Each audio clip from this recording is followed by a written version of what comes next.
Bismillahirrahmanirrahim. Assalamu alaikum dear students. Adnan Ali Shehzad is here. This lecture is for the students of Principles of Macroeconomics in BS Economics second semester.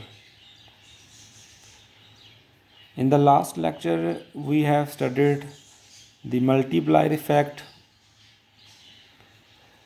government spending multiplier, investment multiplier and tax multiplier. Multiplier effect basically measures the responsiveness change in real GDP as a result of change in government spending. Today we will discuss the aggregate expenditure model, Keynesian cross, government expenditures and equilibrium GDP, net export and equilibrium GDP, taxes and equilibrium GDP.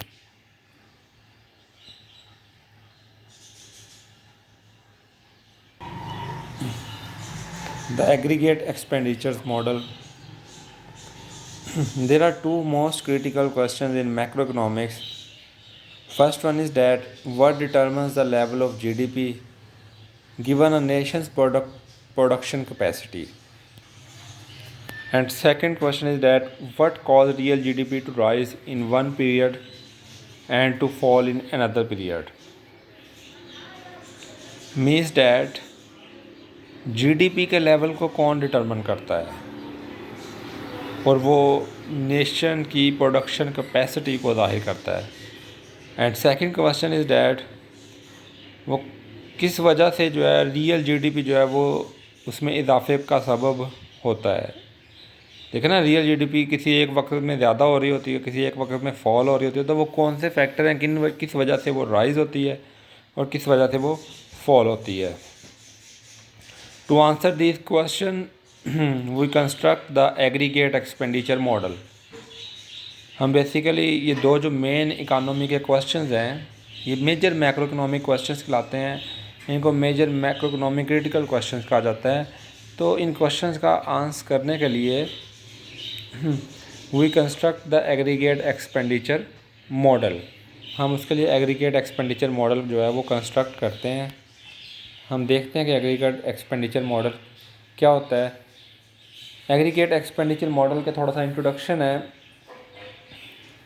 The aggregate expenditure model was firstly established by professor John Maynard Keynes. Professor Keynes ने 1936 में after great depression जो है ये model present किया था. Great depression के बारे में थोड़ा सा मैं बताना चाहता हूँ. Great depression was happened in 1929 to 1933. 1929 से लेकर 1933 तक जो है वो ग्रेट डिप्रेशन रहा था.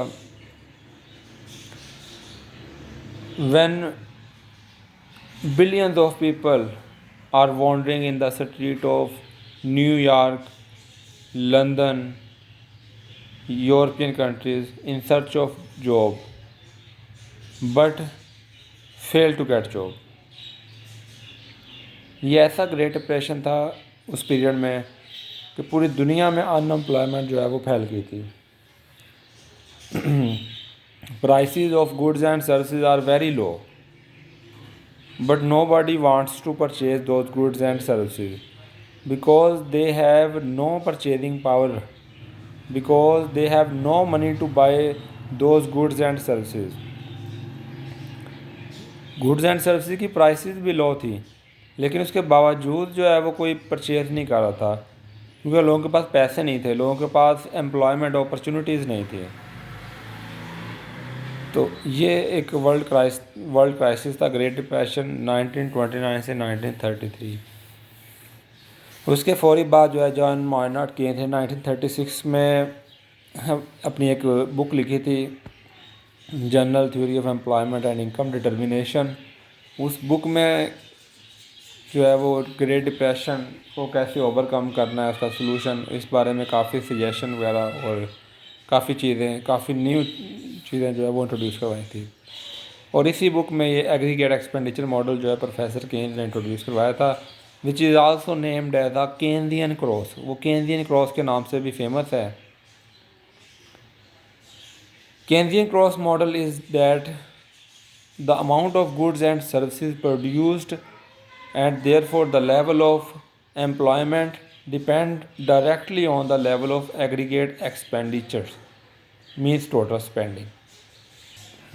बेसिकली केन्जियन क्रॉस और एग्रीगेट एक्सपेंडिचर मॉडल ये जाहिर करता है कि जो इकानमी में गुड्स एंड सर्विसेज प्रोड्यूस होती हैं और इसीलिए जो एम्प्लॉयमेंट जो है that is directly depend upon the level of aggregate expenditure, means total spending, consumption, investment, government spending, net export. तो जो एम्प्लॉयमेंट का लेवल है वो एग्रीगेट एक्सपेंडिचर पर डिपेंड करता है।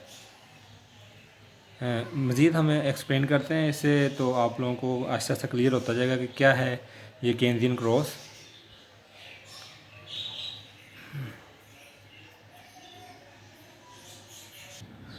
Businesses will produce only a level of output that they think they can profitably sell.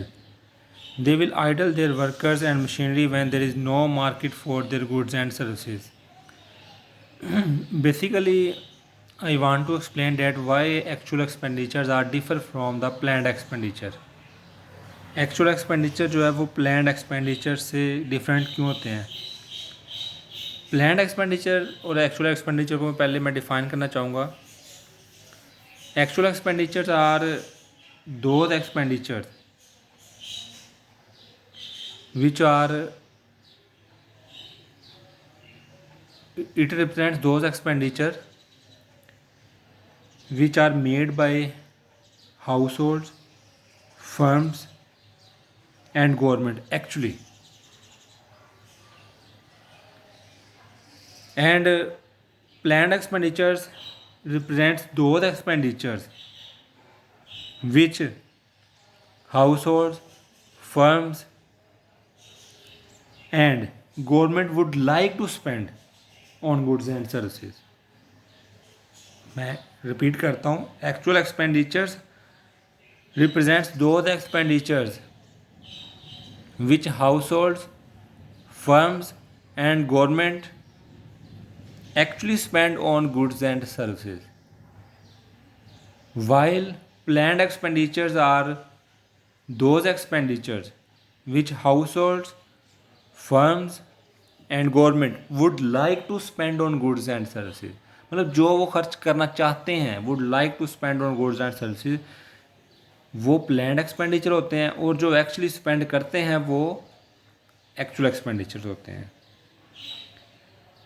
यहाँ पे मैंने तीन यूज़ किया, house hold, firms and government. It means three sector economy. House hold मतलब consumption, house hold जो spending करते हैं वो कंजम्पशन, फर्म जो स्पेंडिंग करती हैं वो इन्वेस्टमेंट हो गया, और गवर्नमेंट जो स्पेंडिंग करती है वो तीसरा वेरिएबल गवर्नमेंट। तो मैंने ये तीनों के लिहाज से बोला है। Now question raises here is that why actual expenditures are ever different from planned expenditure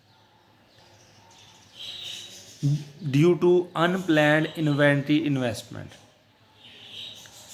देखें, बिजनेस जो है उन्होंने अपने प्रॉफिट के लिहाज से गुड्स एंड सर्विसेज सेल करने होते हैं, और वो जो एक्सपेक्ट कर रहे होते हैं ज़रूरी नहीं कि उसी के मुताबिक हो। मतलब फर्म ने जो कुछ प्रोड्यूस किया है, मैं फर्म की एग्जांपल है, जो कुछ प्रोड्यूस किया है ज़रूरी नहीं है कि सेल उसी के मुताबिक हो।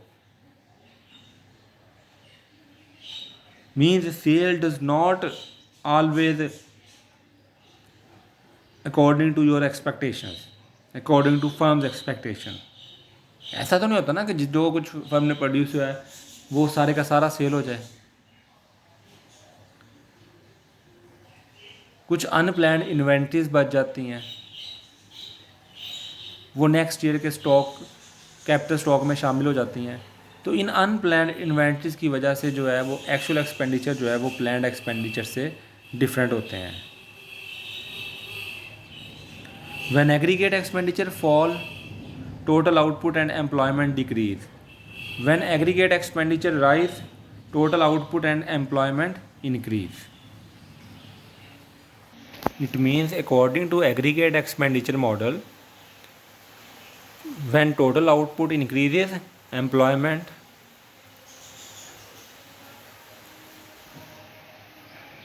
also increases. When total output decreases, employment also decreases. Or you can say that when aggregate expenditure falls, total output and employment both will fall. And when aggregate expenditure rises, total output and employment also increases. तो जो आपकी total output है और employment है, that is determined with the help of aggregate expenditures. Our output means GDP and employment is determined with the help of aggregate expenditures. So aggregate expenditure plays a significant role in the determination of output and employment determination. Basically this model explained aggregate expenditure plays a significant role in the determination of output and employment. Aggregate expenditure अगर ज़्यादा है तो आपकी output भी ज़्यादा होगी, employment भी ज़्यादा होगी. अगर आपकी एग्रीगेट एक्सपेंडिचर कम है तो आउटपुट भी कम होगी, एम्प्लॉयमेंट भी कम होगी. मैंने बताया कि ग्रेट डिप्रेशन के बाद 1936 में प्रोफेसर केन्स ने ये बुक लिखी थी और उसी में ये मॉडल भी प्रेजेंट किया था. तो उसमें बहुत सारे जो मॉडल्स थे वो बेस कर रहे थे. मतलब आप ये कह सकते हैं कि वो ग्रेट डिप्रेशन के रिस्पॉन्स में ही प्रेजेंट किए गए थे. तो अब ग्रेट डिप्रेशन में भी यही था कि एग्रीगेट एक्सपेंडिचर फॉल हो गए थे. एग्रीगेट एक्सपेंडिचर के फॉल होने की वजह से जो है वो आपकी आउटपुट भी गिर गई थी और एम्प्लॉयमेंट में भी कमी आ गई थी बहुत ज़्यादा. तो फिर उन्होंने क्या किया था, एग्रीगेट एक्सपेंडिचर स्टार्ट किए थे, एग्रीगेट डिमांड जनरेट की थी, जिसकी वजह से फिर टोटल आउटपुट में भी इजाफा हुआ, एम्प्लॉयमेंट में भी इजाफा हुआ. इस तरीके से जो है वो ग्रेट डिप्रेशन से हम बाहर निकले थे और प्रोफेसर केन्स ने ही उसका सलूशन जो आप कह लें कि दिया था.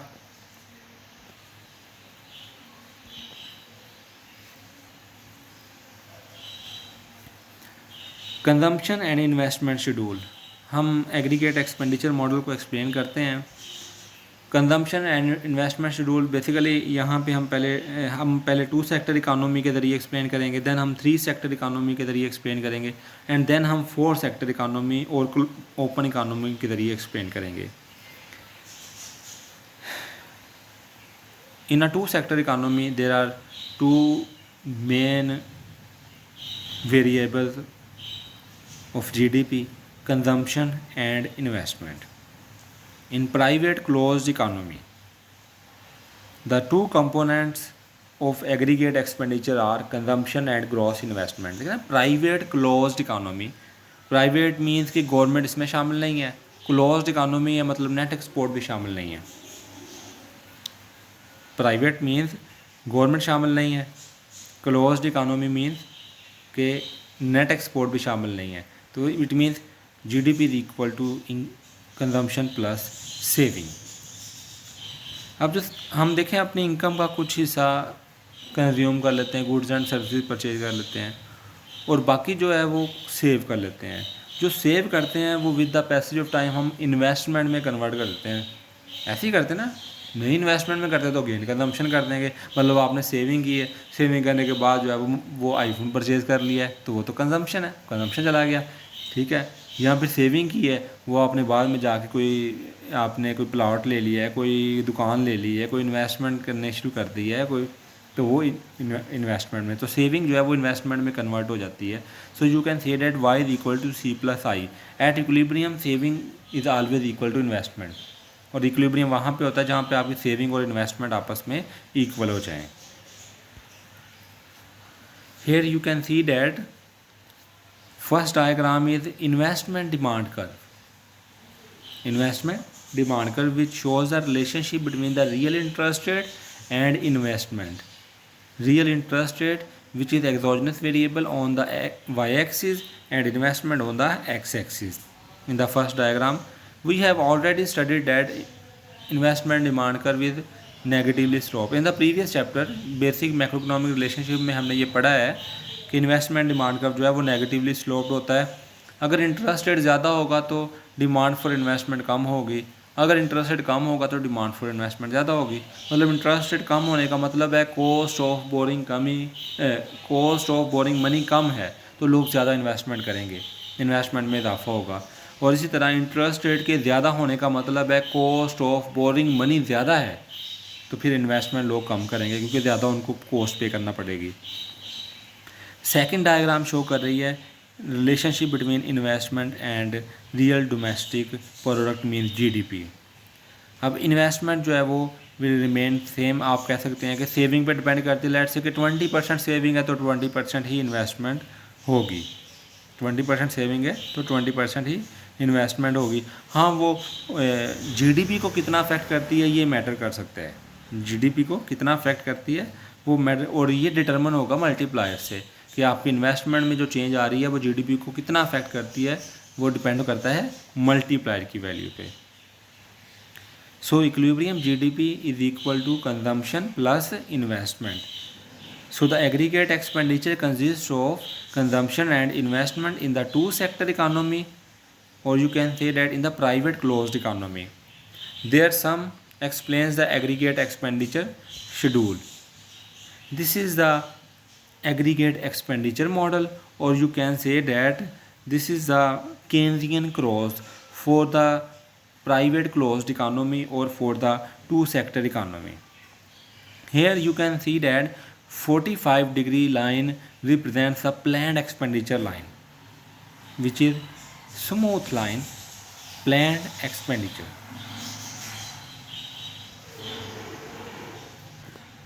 जैसा कि मैंने आपको बताया कि एग्रीगेट एक्सपेंडिचर जो है वो जीडीपी से क्यों डिफ़र करते हैं, क्योंकि जो फर्म्स होती हैं वो जो कुछ एक्सपेक्ट करती हैं उसी के मुताबिक उनकी सेल नहीं होती।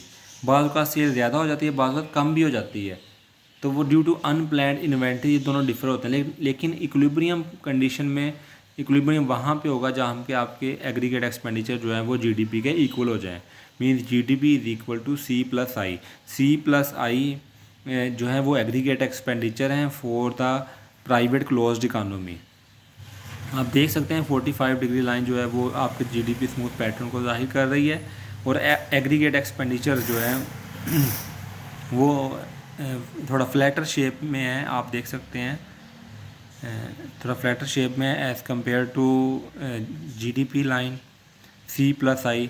आप देखें पहले जो लाइट ब्लू लाइन है कंजम्पशन की, वो जस्ट कंजम्पशन को जाहिर कर रही है। जब उसमें हमने इन्वेस्टमेंट को ऐड किया, अब इन्वेस्टमेंट में इजाफा किया है, देखें आप तो लेट्स से कि $20 बिलियन जो है वो इन्वेस्टमेंट में इजाफा हुआ है। तो सी प्लस आई उससे अबव कर्व आप ब्लू देख सकते हैं जहाँ पे इक्विलिब्रियम पॉइंट लिखा है, सी प्लस आई शिफ्ट हो गया अबव। अब 20 बिलियन अब जो है वो आप कह लें कि इन्वेस्टमेंट में इजाफा हुआ है, तो उससे जीडीपी में देखते हैं हम कि कितना इजाफा होता है। हमारी आप ये कह लें कि कंजम्पशन जो थी वो 450 बिलियन थी, और इन्वेस्टमेंट में जो इजाफा हुआ है वो 20 बिलियन का इजाफा हुआ है, तो उससे जो है वो जीडीपी में कितना इजाफा होगा it will be depends upon the value of multiplier. तो यहाँ पे टोटल जीडीपी जो है वो फिर इस तरीके से बनेगी। तो $450 बिलियन जो है वो आपकी कंजम्पशन है, और 20 बिलियन जैसे ही मतलब इन्वेस्टमेंट का वेरिएबल शामिल हुआ तो वो अबव शिफ्ट हो गया सी प्लस आई। तो इक्विलिब्रियम वहाँ पे होगा जहाँ पे आपके एग्रीगेट एक्सपेंडिचर जो है वो जीडीपी के इक्वल हों। Changes in equilibrium GDP and the multiplier. Here you can see that aggregate expenditure on the y-axis and real GDP on the x-axis. आप देख सकते हैं कि किस तरीके से जो है इन्वेस्टमेंट में जो चेंजेस होती हैं वो अफेक्ट करती हैं। अब देखिए वो जो प्रीवियस डायग्राम थी उसमें कंजम्पशन और इन्वेस्टमेंट दोनों को जमा किया हमने, जीडीपी बन गया। कंजम्पशन और इन्वेस्टमेंट को जमा किया, जीडीपी बन गया। मतलब 450 जो है वो कंजम्पशन थी और 20 बिलियन की हमने इन्वेस्टमेंट की, तो 470 जो है ये आपका बन गया है, 470 बन गया आपकी जीडीपी, कंजम्पशन प्लस इन्वेस्टमेंट। अब हम देखते हैं कि how changes in investment will cause change in real GDP. Investment में चेंज होने से जीडीपी कैसे चेंज होती है, मैंने बताया कि ये डिपेंड करता है मल्टीप्लायर की वैल्यू पे। Changes in equilibrium GDP and the multiplier. आप देख सकते हैं यहाँ पे 3 कर्व बनाए हुए हैं हमने। जो सेंट्रल कर्व है, ठीक है, उसमें वो 470 जीडीपी है, मतलब बिफोर चेंज है 470 जीडीपी आपकी। आप देखें in case of increase in investment this aggregate expenditure curve will shift upward which cause increase in real GDP which becomes $490 billion. In the same way, in case of decrease in investment, aggregate expenditure curve shifts downward and represents the GDP which is $450 billion, आप देख लें कि किस तरीके से investment जो है वो जीडीपी को अफेक्ट कर रही है। अगर इन्वेस्टमेंट में इजाफा होता है तो एग्रीगेट एक्सपेंडिचर कर्व जो है वो अपवर्ड शिफ्ट हो जाता है, जीडीपी में इजाफा हो जाता है, 470 से 490 हो जाती है। और इसी तरह अगर इन्वेस्टमेंट में कमी आती है तो एग्रीगेट एक्सपेंडिचर कर्व जो है वो डाउनवर्ड शिफ्ट हो जाता है, 470 से 450 जीडीपी हो जाती है आपकी। सो this is the changes in equilibrium GDP and the multiplier.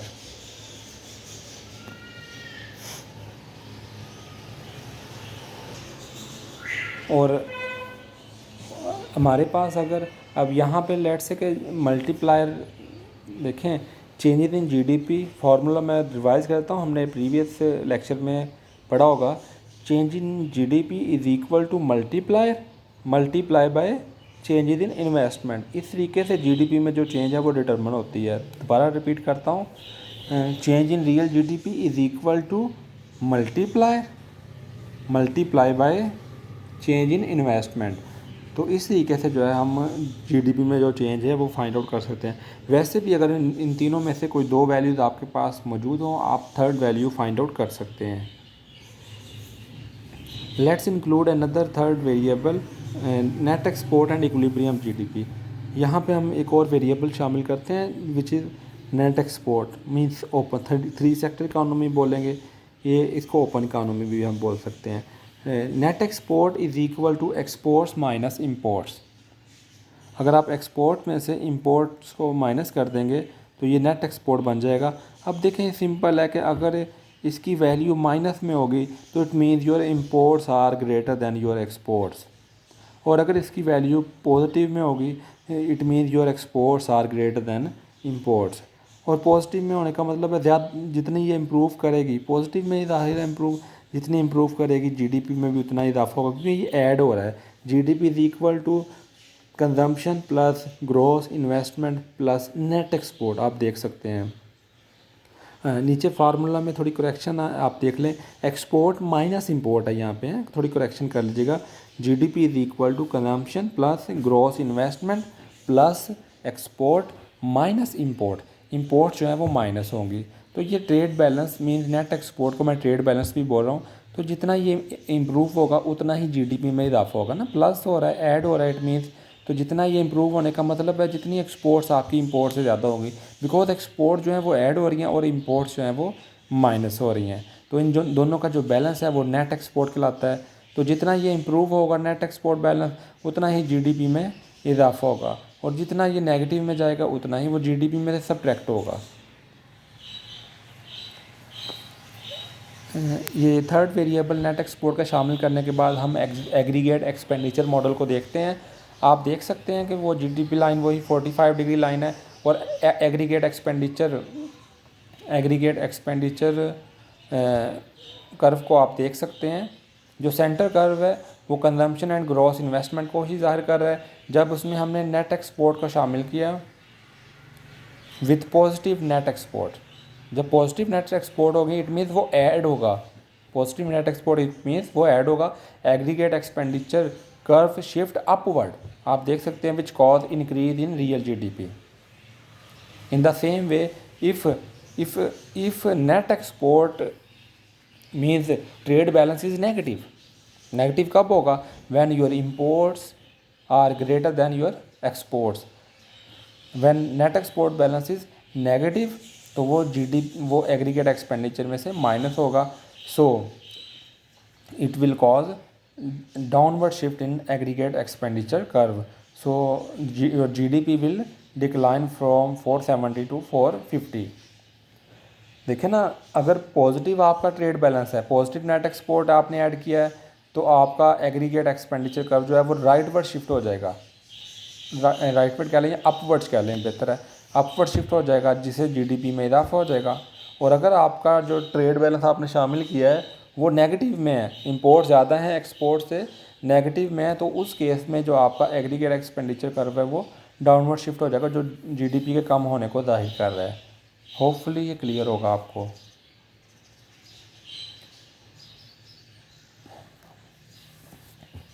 Now we include fourth variable that is government purchases. वो कभी लोग गवर्नमेंट परचेजेज को पहले शामिल कर देते हैं C+I+G+NX, तो इट डजेंट मैटर, तो इस पर आपने घबराना नहीं है, प्लस ही हो रहे हैं ना आपस में, किसी को आगे लिख दे किसी को पीछे दे, हो तो प्लस ही रहे हैं। Government purchases and equilibrium GDP is equal to C+I+NX+G। यहाँ पे हमने गवर्नमेंट स्पेंडिंग को भी शामिल किया है, तो फोर्थ सेक्टर इकानमी भी बोल सकते हैं हम इसे। Net export means export minus import, यहाँ पे थोड़ी सी करेक्शन कर लीजिएगा, exports minus imports. Change in government spending and multiplier, change in government spending and multiplier. आप देख सकते हैं कि किस तरीके से कि गवर्नमेंट स्पेंडिंग जो है वो जीडीपी को कितना अफेक्ट करेगी, गवर्नमेंट स्पेंडिंग जो है वो जीडीपी को कितना अफेक्ट करेगी। It depends upon the value of multiply in the same way as investment affect the GDP. जहाँ वहाँ पे फार्मूला नहीं लिखा था, यहाँ पे लिखा हुआ है, वहाँ पे मैंने बोल के बताया था कि इन्वेस्टमेंट जो है वो जीडीपी को कितना अफेक्ट करेगी, वो भी मल्टीप्लायर पे डिपेंड करता है। गवर्नमेंट स्पेंडिंग आपकी जीडीपी को कितना अफेक्ट करेगी, ये भी मल्टीप्लायर पे डिपेंड करता है। Change in GDP is equal to multiplier multiply by change in government spending. मतलब जीडीपी में कितनी चेंज आ रही है, ये डिपेंड गवर्नमेंट स्पेंडिंग की वजह से ये डिपेंड करता है on the value of multiply. Multiply की दो वैल्यू होगी तो वो ट्वाइसली इफेक्ट करेगा जीडीपी को, मल्टीप्लाई की वैल्यू 3 होगी तो वो 3 टाइम्स इफेक्ट करेगा जीडीपी को, तो ये मल्टीप्लायर की वैल्यू पर डिपेंड करता है। This is the aggregate expenditure model for the fourth sector economy, open economy. आप देख सकते हैं जब हमने गवर्नमेंट स्पेंडिंग का वेरिएबल शामिल किया है तो एग्रीगेट एक्सपेंडिचर का जो है वो अपवर्ड शिफ्ट हो गया है। गवर्नमेंट एक्सपेंडिचर को शामिल किया है तो आपका जो कर्व है वो अपवर्ड शिफ्ट हो गया है। इसी तरह अगर गवर्नमेंट स्पेंडिंग डिक्लाइन होगी तो उस केस में ये डाउनवर्ड भी शिफ्ट हो सकता है, ठीक है। तो गवर्नमेंट स्पेंडिंग में इजाफा होने से जीडीपी में इजाफा हो जाएगा and your curve will shift upward. Now ये जीडीपी के ये 4 मेन वेरिएबल्स हैं। मैं यूजुअली जो है वो consumption plus investment plus government spending plus net export ऐसे लिखता हूँ। तो ये इस लेक्चर में मैंने मैकॉनल ब्रू को फॉलो किया तो उसके मुताबिक लिख दिया है, अदरवाइज़ मैं ऐसे लिखता हूँ consumption plus gross investment plus government spending. This is closed economy and government is included, 3 sector economy. Then consumption plus investment plus government spending plus net export, open economy इसको बोलेंगे या फोर्थ सेक्टर इकानमी बोलेंगे। खैर यहाँ पे हम जो है वो टैक्सेस का बड़ा रोल है जो इकानमी को, जीडीपी डिटर्मिनेशन को। जीडीपी कंट्री की इनकम है तो टैक्सेस का प्रोमिनेंट रोल है ऑब्वियसली। तो हम देखते हैं कि टैक्सेस जो है वो इक्विलिब्रियम जीडीपी को कैसे इफ़ेक्ट करते हैं। तो let's say there is an increase in taxes, तो let's say $15 billion decrease in consumption for 20 billion increase in taxes. अगर आपको मैं इन डेप्थ में बताऊं, जिस तरह मैंने लिखा y is equal to C+I+G+NX, here C is equal to consumption. अगर आपको याद हो, आपने कंजम्पशन फंक्शन पढ़ा है, C is equal to C0 plus small cy। Consumption function अगर आप याद करें, C is equal to C0 plus small cy, YD, Y के साथ D लिखा हुआ था। YD मीन्स डिस्पोजेबल इनकम, मतलब हमारी कंजम्पशन जो है वो डिस्पोजेबल इनकम पे डिपेंड करती है। हमारी कंजम्पशन जो है वो डिस्पोजेबल इनकम पे डिपेंड करती है। Disposable income means income after paying taxes is called disposable income. Income after paying taxes, अगर आप इनकम में से टैक्सेस निकाल दें तो वो डिस्पोजेबल इनकम बन जाएगा। Income after paying taxes is called disposable income. अगर आप इनकम में से टैक्सेस निकाल देते हैं तो ये बन जाएगा डिस्पोजेबल इनकम। तो आपकी कंजम्पशन जो है वो डिस्पोजेबल इनकम पे डिपेंड करती है। तो ओब्वियसली जब टैक्स बढ़ेगा तो आपकी डिस्पोजेबल इनकम कम हो जाएगी। जब टैक्स में इजाफा होगा तो आपकी डिस्पोजेबल इनकम कम हो जाएगी। आपकी डिस्पोजेबल इनकम कम होने से आपका कंजम्पशन लेवल जो है वो आपकी डिस्पोजेबल इनकम कम होने से आपका कंजम्पशन लेवल जो है वो कम हो जाएगा। ठीक है, तो यहाँ पे आप देख सकते हैं कि अगर 15 billion decrease in consumption from 20 billion increase in taxes के बढ़ने से जो है वो आपकी कंजम्पशन जो है वो 15 बिलियन जो है वो कम हो गई है। आप देख उससे जीडीपी जो है वो कम हो जाएगी। आप देख सकते हैं एग्रीगेट एक्सपेंडिचर कर्व जो है वो डाउनवर्ड शिफ्ट हो जाएगा। तो वैसे टैक्स मल्टीप्लायर का फार्मूला भी आपने देखा हुआ है, -MPC/1 -MPC, तो उसकी वैल्यू नेगेटिव में आती है, जो ये जाहिर करता है कि इससे जीडीपी जो है वो डिक्लाइन हो जाएगी। So this is the aggregate expenditure model. आप एडिशनल लर्निंग के लिए बुक को यूज़ कर सकते हैं, economics by McConnell, Brue and Flynn, chapter number 28, the aggregate expenditure model. Hopefully आप लोगों ने अंडरस्टैंड किया होगा मॉडल। मज़ीद आप बुक से स्टडी करेंगे इंशाल्लाह आपको मज़ीद क्लियर हो जाएगा। If you have any query you can discuss with me in the Zoom classroom as per schedule given to you.